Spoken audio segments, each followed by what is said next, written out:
What's up guys, welcome back to another video, and in this video I will show you how you can see your Revolut X transaction history. Also, before we get started, if you guys are interested in some crypto related bonuses, I will leave some relevant links in the description below. Now let's get started.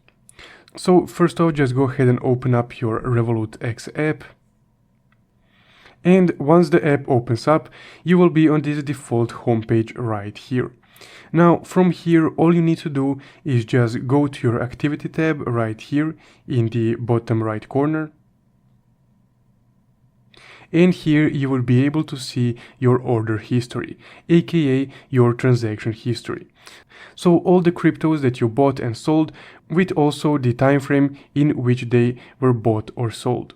Now that's guys how you can see your transaction history on Revolut X.